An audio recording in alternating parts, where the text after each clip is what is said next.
Faris Azri punya style saya rasa inilah dia. Faris Choi kan. So saya rasa Faris Choi tu mungkin dia ini sukakan style-style dia macam ni lah. So bag ni adalah nama dia, tengok sama-sama, Dior Oblique Mini Roller.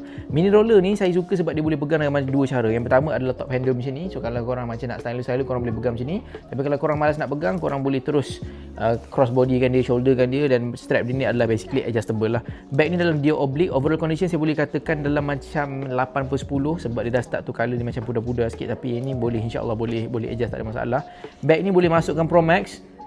Kod tak boleh Pro Max. Kita ada satu saja dekat showroom kita. Showroom kita dekat mana? Showroom kita ada dekat mana? Showroom kita ada di Wangsa Maju, Kuala Lumpur. Kita buka daripada pukul 10 pagi ke 5 petang. Kalau korang nakkan more info, korang boleh DM kita. Dekat profile saya tu ada promo code. Make sure korang grab promo code tu untuk dapatkan claim extra discount. Kita ada offer installment up to 60 bulan. Kita ada SPay later, kita ada Automi dan juga credit card. Kalau korang nakkan more info, korang make sure korang screenshot bag tadi and DM kami terus sekarang sebab stok hanya ada satu sahaja dalam kedai kita.